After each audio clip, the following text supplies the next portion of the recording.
Video games. I've played a lot of them, especially during the 2000s era, an era where I feel many game developers put in maximum effort in their games. Well, some of them did anyway. The point is, I had a ton of fun with most of the video games I got my hands on during this phase of my video gaming life. But then I've played some disappointments too, such as these pieces of garbage. However, today I may have just found the worst PS1 game I've ever played. What is it? Well, stick around, you are about to see a game which no one seems to talk about. With that, welcome to Affros Curiosities, and this is Tunguska, Legend of Faith.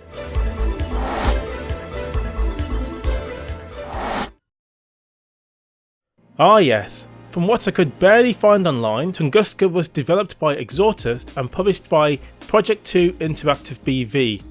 That's a mouthful. For some reason, however, this company never shows up.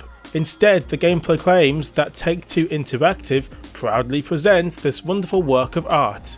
Is it wonderful? Well, before I answer that, I decided to look up some reviews of the game online. It was mixed, to say the least. From 9.5 for the PC version, I didn't know there was a PC version, all the way down to 2.5. Most of the lower scores all say that the game is interesting but mediocre and bland. I also couldn't find any information on the company who made this game, almost as if they didn't exist. Bit strange if you ask me. Well then, with this PlayStation version, it's time to really dig into this game and see what really is the case. When the game starts up, we get this. Yes, proudly presents by Take-Two Interactive. Folks, don't forget about that, because this will set the precedence for the rest of the video. The game then begins with a decent looking cutscene, or decent for a PS1 game anyway.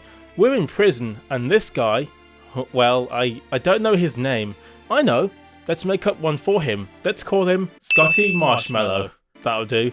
Scotty here is then escorted from his cell room into a room with a big glass window. Can I also mention here that our man has an 8-pack? As we walk by a priest, please save me from this game, it's clear Scott is about to be heading to the next dimension. Just as the electric chair kills our character, a pissed off policeman suddenly gets the red eyes and transforms, which... Oh, I see. What's going on? After Scott's soul gets loose, don't ask, we see a bit more of why he was put there. The problem is, who is that? Is that his sister? Mother? Daughter? Wife? Random hooker? We will never know. After this impressive show, all religion's about to get me apparently, the transformed officer then tries to get us and we jump through a portal and well, that's the story. Brilliant! Hold on, back up. This only raises more questions than it answers. I mean, I still don't know who our main character is, let alone his name. Why are we in hell or some other universe? Why are we in prison? Why did this man turn evil? Why am I wasting my time trying to make sense of the story? Forget it. Maybe the gameplay will be amazing and the story will explain itself as we play.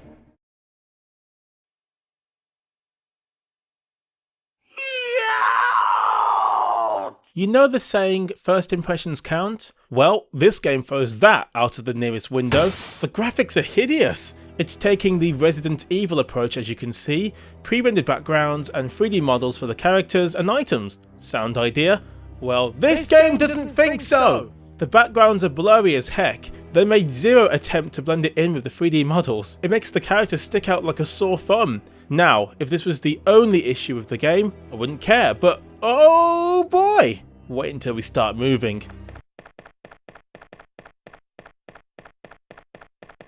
Where do I begin? It's just as bad as you think it might be, multiplied by 10. The controls are wrecked. I know Resident Evil games are hard to control, but this makes those games a masterpiece in control in comparison. The movement is so stiff and turning slow, clunky and almost unresponsive, making you hit walls and losing control. Oh, and to make things worse, as if it couldn't get any worse, the frame rate is unstable at best. Did I mention the controls delay too? Yes, that's a thing, and we barely moved. After I finally get up the stairs, which looks like this,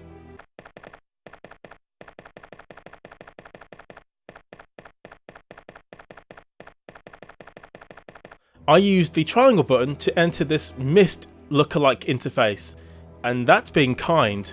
There's no voice work, no text, nothing!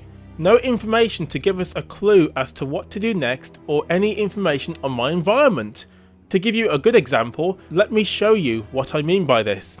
Resident Evil 2 can show you information and things about the environment and the game world to give you an idea as to what to do next. But this game really wants you to figure things out. Did I mention there's no music, no environmental sounds, and just annoying sound effects instead? Actually, there is one piece of music, and it occurs when you open doors. Oh, I'm sorry, did you like that a lot? Well, get used to it, it's the only music cue you'll ever hear. After finally entering the door, oh, who is that? Is that you, Bruce? So you have to fight in this game, hand to hand, in a Resident Evil-like control scheme and with fixed camera angles. Sounds great. It's just god awful. You know what? Watch my first 4 fights and see what you think.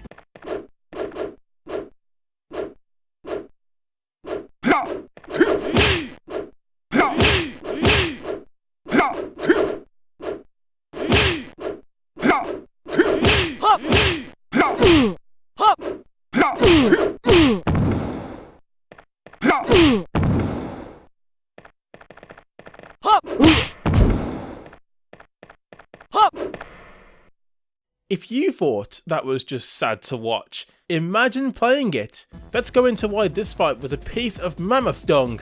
First, you have to be in fight mode, as I call it. You do this by pressing the circle button. You can also lock onto your foe too, which is handy. To move forward, you press up as usual and down to back away. But I can't move from side to side. Bruce here can, but why not me? Or whatever. To punch, you hit left and right on the D-pad. Yes, that's how you punch. And to kick, the X button, if it ever works. So you punch with the D-pad, and you can also do various kicks with the D-pad in conjunction with the X button. Too bad the fighting has no leg to stand on. Look, this guy cannot hit me. The collision detection seems very random to me, like a dice roll at poker. In the end I won easily, but my god, what an utter piece of cheese that was. Don't worry, the worst is yet to come, folks. In the next room, I find a power-up that restores my health. Then I fight Bruce again.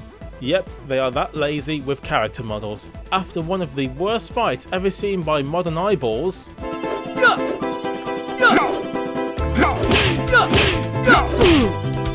I just about won. I head towards the next room and this trap. Guess what? You can't avoid it! Yes, it takes off 50% of your life gauge, and in my case, I'm dead! I try to not take any damage, but this trap forces you to take damage to get past it, and that's if the game lets you.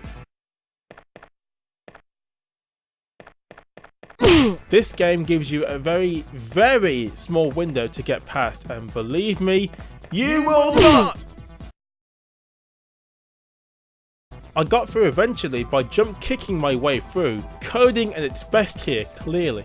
After beating another guy, not before dying multiple times in the process, I then fight a monk dude, and well, honestly, what is this? Why is he making that sound? I finally pick up this statue, and yes, just like before, there's nothing about it at all. No description, no care, no thought. Oh, and to make my life even better, I have to go past the trap again. Finally, I bring the piece back to the tower, and after a riveting cutscene,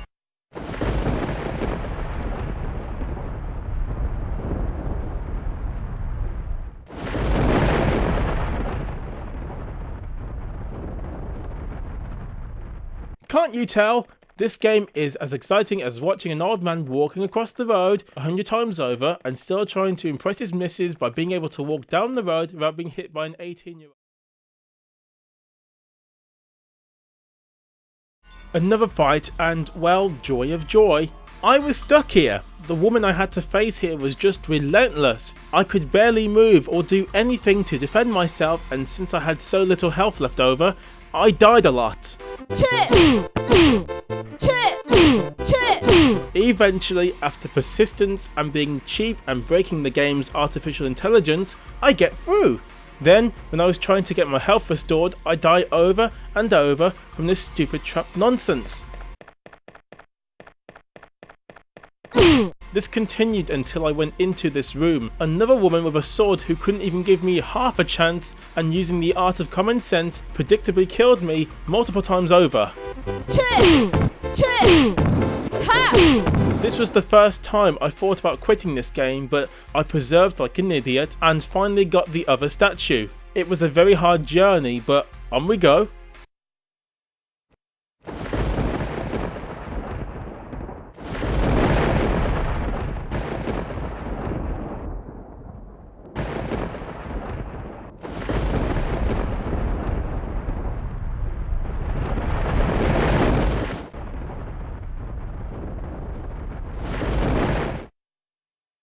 After this, I struggled on and on with the enemies, the traps that killed me countless times, the keys that never seemed to work indoors, the cursor which bugged out and seems to be locked on the grid system, which was absolutely fun to navigate. It wasn't.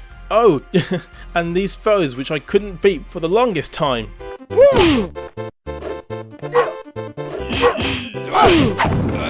This is just awful.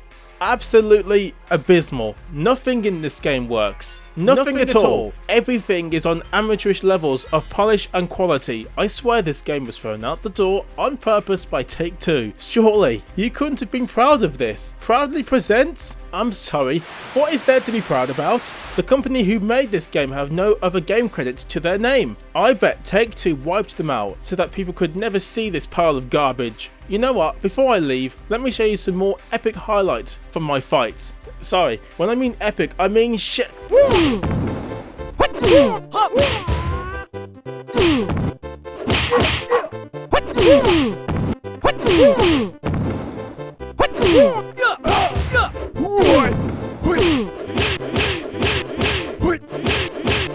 I cannot take this game anymore. I have a headache and this game is not telling me anything, and everything I do is a massive chore.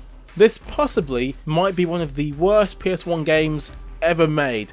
The levels of incompetence are simply astounding. What did they eat before making this? Weetabix? Makes sense, as apparently indecent fools eat that before committing bad deeds, or so I was told. But yet, the game is so bad it's almost good. The comedy of errors and the lack of competent programming sure made me laugh from time to time. It's so bad it's just unbelievable. So if you find the game super cheap or emulate it, play it, I dare you.